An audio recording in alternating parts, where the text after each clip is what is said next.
Hello out there, and in front of you today is the Cold Steel Pro Lite, my first cold steel knife in quite a while. And I picked this one up intending to review it and really check out the 4116 blade steel. But what I did see on YouTube was just a lot of other really good reviewers already attacking the subject matter. So just in the interest of doing something different, what I'm going to do is just link to a few of those really good reviews, including a nice cutting demonstration video as well. And instead, I'm going to focus on just the top 10 things that I think you should know about this knife. So starting with number 1, you've got options.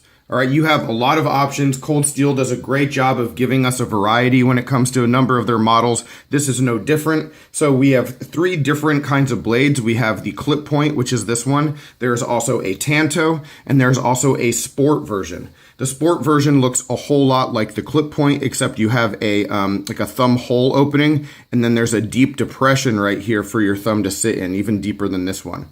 All right, but apart from that, I think it's basically pretty similar to the clip point one. And then the other options that you have are color options between blue and black. So it looks like a total of 6 different varieties at this point for you to pick from. So pretty cool there. All right, number 2, size, shape, and weight. All right, and the dimensions of this knife make it pretty interesting because at just over 3 ounces, I think 3.14 ounces, we do not have a very heavy knife here.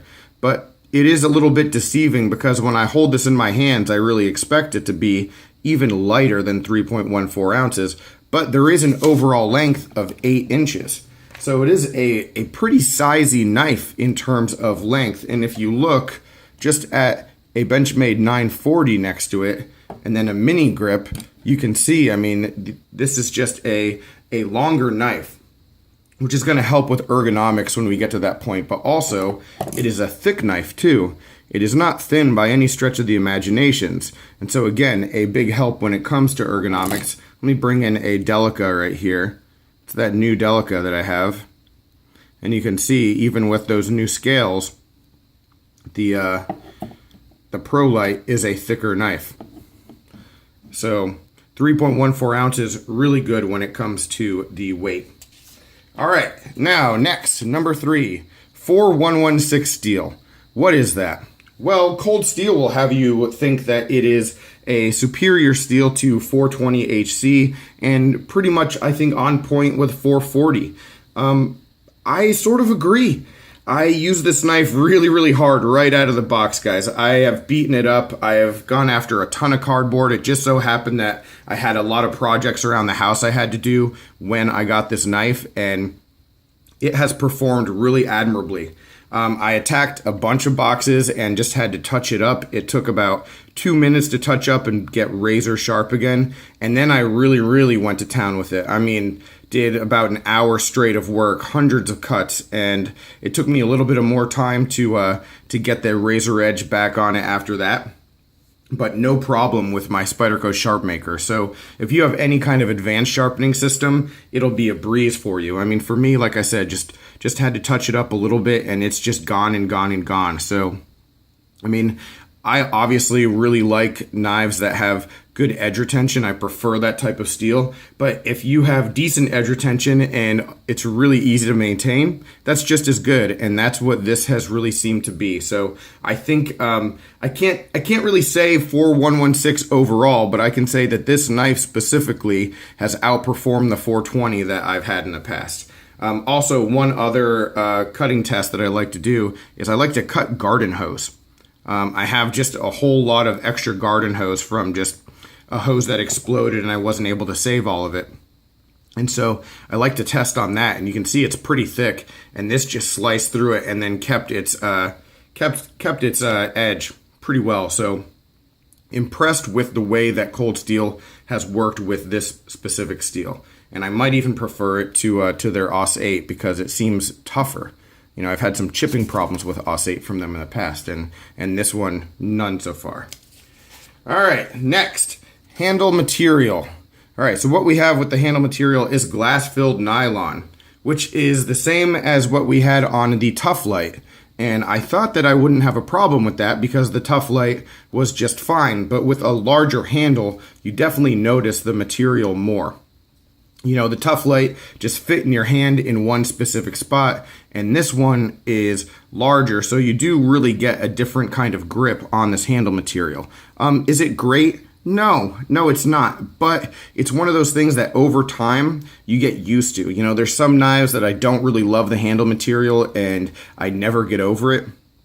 But with this one, I did get over it pretty quickly. And I think the lightness of it really makes it, you know, more appealing just as far as use goes. But it's not slick.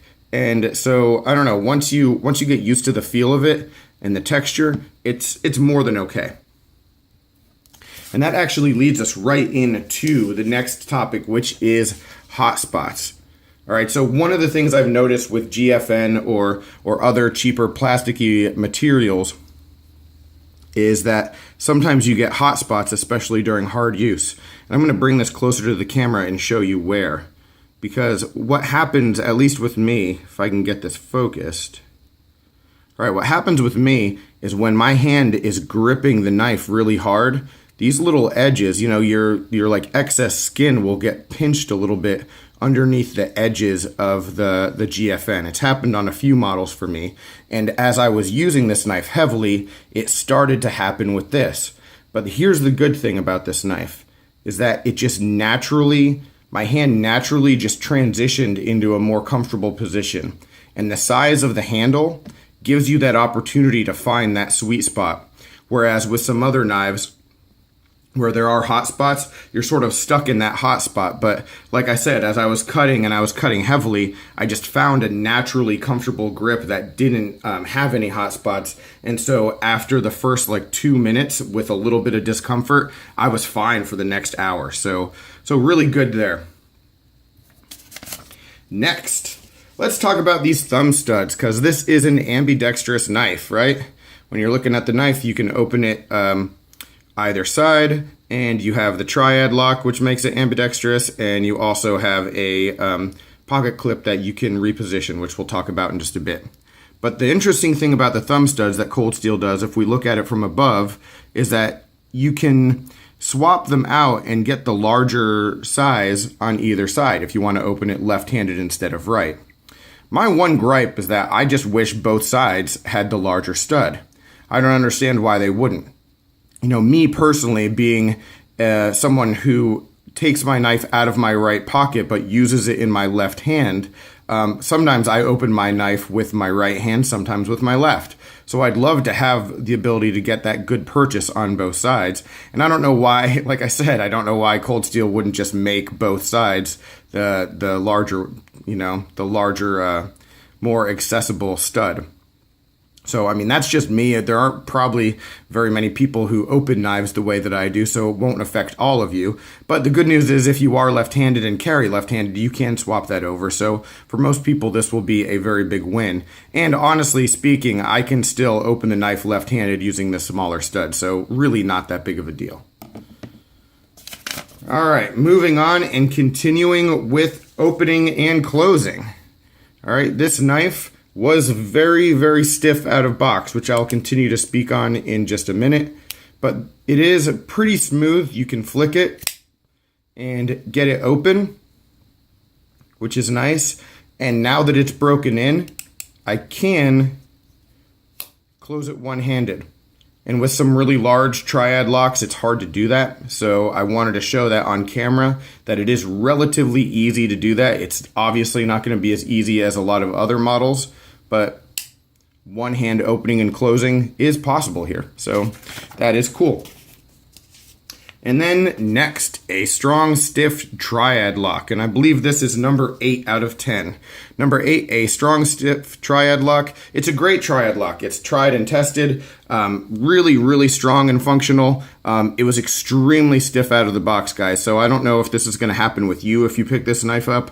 But I could only close this knife with 2 hands. And I mean, I had to put pressure on the exact perfect spot in order to disengage the lock for probably the first 15-20 times I opened and closed it. But nothing to worry about. It did break in really well. So it is extremely strong, functional, And with all the wear that I put on this knife, it still seemed to perform just the way you would expect it to. All right, number 9, a good pocket clip. Really? And that's a great thing for Cold Steel, because one of my gripes with them in the past is that a lot of their knives just don't have good clips. They don't carry even close to deep. You know, there's a lot of knife exposed, just not always a lot of attention put on the clip. And this is the same clip as you get on the Tuff Lite. And so what's neat about it is that it is one clip that is reversible, so you don't need a second clip if you want to swap it out, which is what Cold Steel usually sends with you, but you don't need that here. So one clip, and you can swap it to left side. It is tip up only, but it is relatively deep carry, and it's a good clip. So really happy with that. I've been impressed with the clips that they've been putting on their knives for the most part recently. They've come a long way. One other thing that's sort of neat is that you do get an extra set of screws, extra set of hardware for the clip, so you don't have those just like eyesore holes sitting while you're not using that side. So that's pretty cool too. But overall, good job with the clip. And now, finishing up finally with number 10, and I'm going to quote my buddy Jimmy Slash, and I will link to his channel or the video down below, where he himself said that this is a Cold Steel knife at a Ganzo price, and I could not agree more. Couldn't agree more. If you have $29.99, you know, maybe a little bit more expensive than some Ganzos, but $29.99 gets you a really great functional budget blade. You know, not necessarily as far as the scales go the most attractive thing, but this knife is going to go and it's going to get the job done. Going to be a really good work knife, a really strong one, great locking mechanism. So you get the Cold Steel brand and the Cold Steel execution as far as the build of the knife at a really, really reasonable Ganzo price. So I can't recommend it enough, especially when you consider the fact that, you know, you do have a number of options for what blade shape you want or the color that you want. Just a pretty cool option for you. A nice new Cold Steel that yeah, I'm really happy with, and I look forward to seeing what else they can do with 4116, because my initial impression there is very good. So thanks for watching, guys. Any questions, comments, complaints, suggestions, let me know down below. Look forward to hearing from you, but I will talk with you soon. Take care.